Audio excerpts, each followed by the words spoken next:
I want to leave the US. I want to leave the UK. I want to leave Nigeria. I want to leave South Africa. I want to leave Australia. I want to leave this place. The US dream is dead though. There is nothing in the US. The hope is gone. And so on and so forth. Immigrants east, west, north and south are now crying why they have to move back to their country. You will see that no matter where you run to, home still remains home. There is a reason why it is actually called home sweet home. And when I see this type of videos, I like, okay, let me go ahead and share it with my community here. I know that definitely is going to help someone. This is not me discouraging you that if the particular place you're staying is not okay, if your country is not okay for you, that you should not. I'm not saying that. I'm just saying so that you can watch. And I'm just bringing you so that you can watch, get educated, get more information, and then we'll move to the next slide, right? Anyways, credit belongs to original creators of every clips and stitches within our today's episode. If you haven't subscribed, subscribe, like, comment, and share. And please, we do not support any form of violence, right? I will keep saying it in my video. Thank you so much to everyone coming back to watch. Thank you for super chatting. Thank you for super thanks. I love you guys. Mwah. Let's get right into the video. So many of you messaged saying that you were shocked to know that I'm leaving London after being here for nearly 10 years and wanted to know exactly why. The main reason we feel is London has become a city more for survival, not for growth. So unfortunately, both of us, me and my husband, we don't see growth in this country. Second reason being London has lately become obnoxiously expensive. So the other day we ate at Dishom, we ordered aloo chaat, fried okra, and jackfruit and chicken biryani, and we paid a bill of £80, which is nearly like 8,500 INR. And then we were told the chai is bottomless. Third reason is the taxes have become insane here. So we pay nearly like 42% indirect taxes, and with indirect taxes it nearly comes down to 50%, which is like half your salary goes to the government. Honestly, we don't see a great opportunity for our kids in this country anymore. I feel the job prospects are shrinking, and that's a big worry for the coming generation. We don't know what the future holds for us, but we definitely know it's time to change. One thing you regret the most? I think leaving the Caribbean and coming to America. Oh, really? Why is that? I left my house, my inheritance, everything in the Caribbean. I had it made. I came here when I was 30 years in 1983, and I had houses, my father left, car, everything. I think every single Western country should use the UK as a case study on what not to do in regards to things like immigration and cultural integration. Because if you're paying attention to what's going on in the UK, it seems like it's about to kick off. Daily, there are stories of young women being assaulted, there are stories of violence in the streets, and people getting arrested for defending themselves instead of those who are the perpetrators getting arrested instead. See, the thing is you cannot have competing cultures living in the same type of space like that without there being conflict. This isn't an ethnicity thing. This isn't about race. It's entirely about culture. And unfortunately, there is a reality that some cultures respect women, some cultures respect different faith systems, some cultures respect democracy, and some just don't. You can bring people in from other countries who desire to assimilate into your culture very easily. But if you bring people in who have no desire to assimilate, well, unfortunately, you're kind of in a bad situation. We need ethical immigration into the West that's focused on assimilation and shared cultural values instead of just getting as many bodies in the door as we can. But y'all, I'd rather go back to America and deal with the racism in America before I sit here in Africa and deal with the bullshit bribery, the bullshit fraud, the bullshit scams, the bullshit too expensive, the bullshit not having no snacks, the bullshit not having no food, the bullshit electricity, the bullshit hot water, the bullshit, what's that shit called? That be coming down. Bullshit lizards.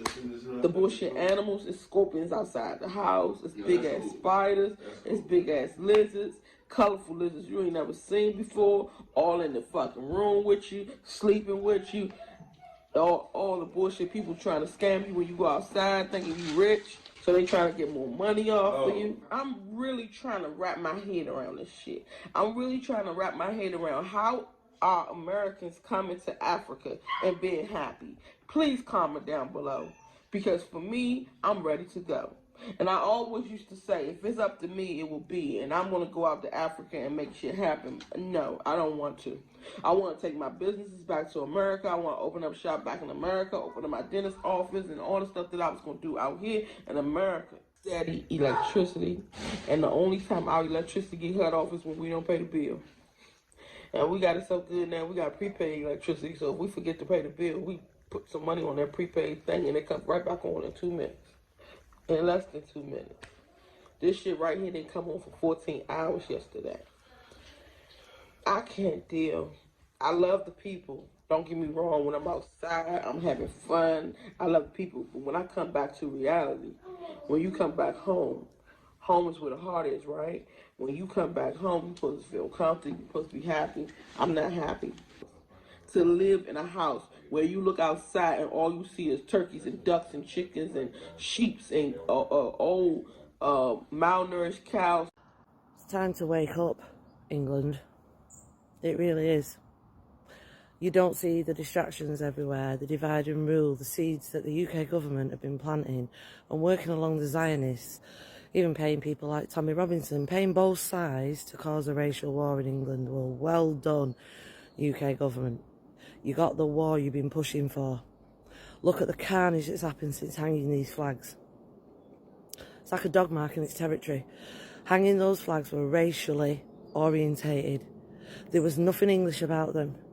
There was all stemming around racism towards other ethnicities in the UK, because white privilege is rife here. Let me tell you, white privilege is rife all over the world. You get a different set of rules. Now, at the end of the day, you got people like the Zionists, the UK government, and people like Tommy Robinson that has actually started this because they wanted a racial war in England. You could see it. I've been watching it unfold. Hang your flags. You're so uneducated as English and white people and racist, and you've been indoctrinated that way. You've been set that way by your governments. Years ago, black against white, that's still there. Religious elements, Muslim against Christian, that's still there. You break people down bit by bit. You plant things, you subliminally plant things, and then it's like you gaslight it to make it go off. If you as English people cannot see you're being played, and Rule Britannia, you want to sing that while you're running up and down with your faces covered and you're going about Muslims covering their faces. If you want to make change, show your face. Cowards. You're all cowards, a lot of you. Running up and down, going on like English has got culture that's been stolen from every foreign country that they colonised. You know nothing about your history. You've just been indoctrinated with football, alcohol, and the royal family, and England. Rule Britannia, Britannia rules the waves. England will never be slaves. What a racist song. But you're all slaves. Slaves to the system that you don't even recognise. You think you're free. You think that this government is not setting you up for a war. You need to think again. I say thank you to all of the white people out there that are starting to make videos about black history and putting the truth straight about black history. I thank you from the bottom of my heart, because unless white people talk out, nobody listens. If a black person talks about black history, a white person in England will go, oh, are they playing that card again about slavery? What, you mean the over billion black and brown people that the royals actually had slaughtered just to capture their land and the natural resources that you still benefit from today? You are seriously just, I don't even know, not right in the head. Running up and down, burning down Hindu temples, starting to run through, but you're all covered up. You're going about Muslim women covering up. You're hypocritical with your double standards. The flag was put up to instill racial hatred, start a war. Well, you've got it. So I hope you're all ready. But thank you for those standing up for black and brown people, because many people don't even recognise it. News, we are moving our family to South America. We made the decision to leave the UK, and honestly, we just don't feel like this country is doing very well right now, and I think a lot of people would agree with us. As parents, our biggest priority obviously is the safety, freedom and a better future and opportunities for our 4 children. So why South America? Well, my husband is South American and we are very blessed to have access to a beautiful ranch with wide open land, and we want to give our kids a slower, more wholesome life that is connected to nature, to family and building a community. The truth is, life today, I feel, has become too fast-paced, too consumer-driven, and that doesn't serve anyone, but least of all children. We believe the future lies in getting back to the land, back to family culture, and bringing back real human connection. So this is our leap into a new chapter, a chapter of simplicity, grounding, and freedom. Follow me to watch our journey. So I've been moved back from Australia to the UK for almost a month now, and I did a post about this when I first came back and the reasons why I was moving back, and I got lots of comments and a few people followed me, so I wanted to do a follow-up on how I'm feeling after being in the UK for almost a month now. And I think one of the biggest things that I've struggled with is the grief, and anyone who's moved from abroad back to their hometown will understand what I mean. And I can only describe it as like you're going through a breakup, and sometimes I'll be absolutely fine, really happy about my decision to move back to the UK, and then I'll see an Instagram story or I'll see something that reminds me of Australia, and I will literally get that sick feeling in my stomach like you have when you're breaking up with someone or you've broken up with someone. And it's so strange because when I was in Australia, I had grief for the UK because my family and friends were here and my heart was really in the UK. But now that I'm back in the UK, I feel like my soul's in Australia because the lifestyle and like the early mornings and all the things that I really enjoyed are in Australia. And I always think that it was such a blessing and a curse for me to experience Australia because it's opened my eyes to what's possible and a life that I could have. But also it's a life that for me I can't have because I want to be close to my family and friends. So it's really difficult because you've experienced this amazing thing and you always know that it's there, but you can't have it. So yeah, I don't know if this resonates with anyone, and I think it's something that maybe isn't spoken about enough, that you can also have grief for a place just in the same way that you would do for a person. I'm not happy in America. I'm depressed in America. I want to go back to my country, but my family prefer I die in America instead of coming back to my country, because I'm their only source of income. You get to the point now. That is what a student that came to America to study called me yesterday to complain about. You see, it's not as if there is no life in America. But most of you, when you come to America with your ancestral problem. A problem that your great forefathers could not solve. Now they put it in your head, as small as you are, for you to solve it. How are you going to be happy? How are you going to have life of your own?